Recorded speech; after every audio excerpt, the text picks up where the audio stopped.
I don't know when you're watching this, but you are aware that the government has announced 5-point plan on how they're going to reduce net migration into the UK. So what are you going to do about this? It means you have to prepare yourself adequately for those changes. You have to know how it's going to affect your family. If you're a master student, if you're coming in maybe in January 2024 and you're not coming in with dependents, if you are in any situation that you know that you need to switch to a skilled worker visa in order to stay in the UK, then this video is for you. Hello everybody, my name is Cynthia. I share information that will help your transition abroad to be as smooth as possible. I share information particularly about settling down, working or studying in the UK, US, Canada. If any of these countries interest you, just hit on the notification bell, subscribe to my channel, because I don't hoard information here. I'm so passionate about your career progression. I want you to excel. I want you to succeed. If you relocated, maybe you sold all your properties and you just want to find a new country where you will call home, then you have to plan properly. And I'm here for you. Let's get into this video. Like I said, this video is for you if you're a student or you're coming in as a student in January 2024. So I'll start with master students. If you are already in the UK with your dependents, please, all dependents should go and get a certificate of sponsorship. There is no law that says you should not have a certificate of sponsorship, that you cannot switch from a dependent visa to a skilled worker visa or a health and care visa. So what I mean is that as a dependent, once you get a certificate of sponsorship, it makes everything a bit relaxed. This last minute pressure and desperation that many people are experiencing, everybody's running left and right, hustling. Oh my goodness, my visa is about to expire in next 2 days, 3 days. What will happen? It won't be there if you get a certificate of sponsorship immediately. And some people, once the dependent switches to a skilled worker visa, as a student, you can also switch to become a dependent of your spouse. It has worked for others. I think as long as the switch is done after 6 months. Anyway, don't quote me, but the law doesn't say that you cannot switch from a student visa to a dependent of a skilled worker visa. It doesn't say anything like that. It only says that as a student, you cannot switch to a skilled worker visa. So this is something you need to consider. Now, you might be wondering, I have experience from my home country and I'm currently in the UK. Oh, how do I go about getting a certificate of sponsorship? You have to analyze what skills you have. You have to write a fantastic cover letter, a good CV that you list down your transferable skills. That is the way you can be able to get a job in the UK. And sometimes you might have to work in a place where you can actually be converted. So you select the companies where you want to work. If you select the company where you want to work and make sure that the company you are working in has the license to sponsor you. I've always spoken about you checking the register of licensed sponsor so that you be sure that that company has the license to sponsor you. Then when you start working with them and you pass your probationary period, they might convert you. That's how people go about it. You're considering care. Just make sure you are passionate about care if you're going into care. Now, if you're going to care, I have a video. I've already stated all the things you need to do, how you can get a care job. As in, I've stated it, I don't think I need to state it in this video. I will put the link up here so that you can go and watch it and follow the step-by-step process and get your certification and move. If you want to go into construction, because that's one aspect that is under the shortage occupations list, it's very easy for you to achieve this. How can you go about this? First of all, you need to get your health and safety training. And once you get that, you can now apply for your CSCS, which is your construction skill certification scheme. When you complete that and you apply for the card, they'll give you a green card. That's the first step.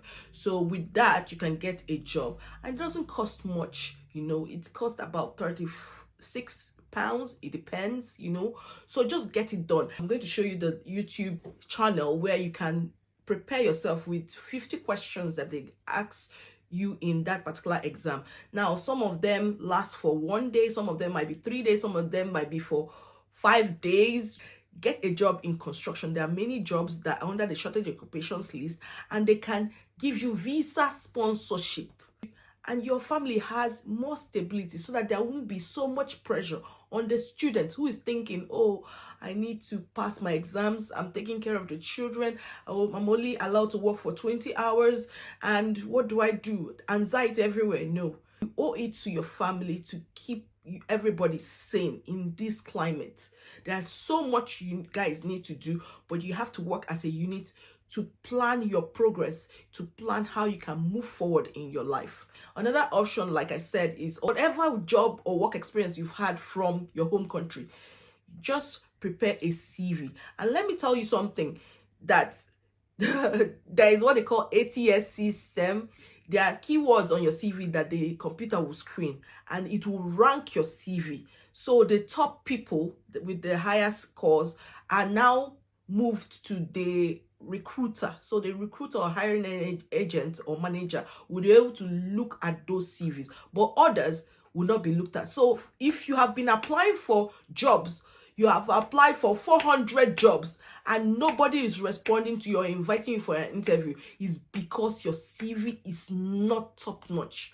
Your CV is not passing through the ATS system. Go and read about it. An ATS system, most companies have it. It's even very free. It's free for some to have.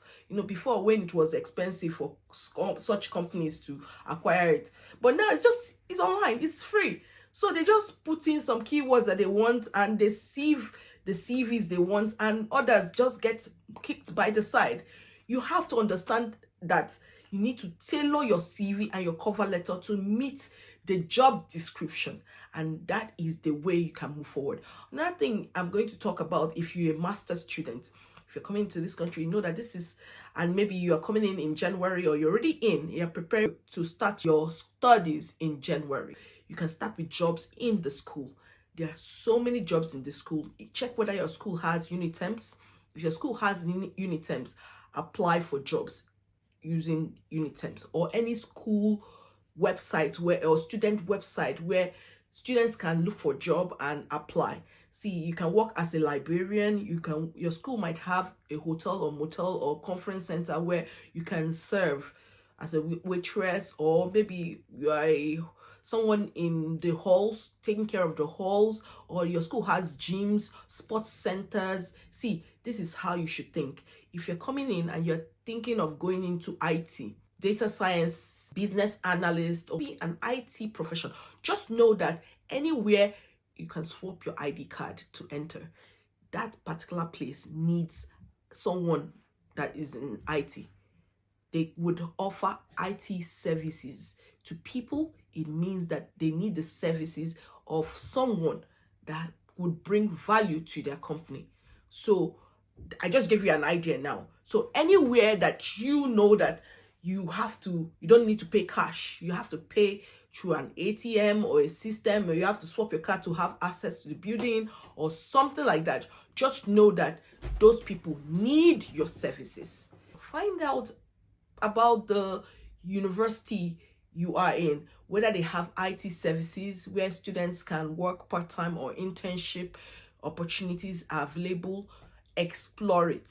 Please do explore it. This can count towards your UK work experience. One thing about many employers is that they are looking for people who have the skill, who would add value. Remember, getting a master's degree does not guarantee that you would get a job in the UK. Employers are after hands-on experience. And for you to get hands-on experience, it means that you have to be selective of the jobs you're going to choose in the UK while pursuing your studies. Sometimes you need to top up with some certifications. Once it's time for you to send applications, just know that for some people, before they get that one job they need to send at least 600, 700 applications, and they have to be strategic about it.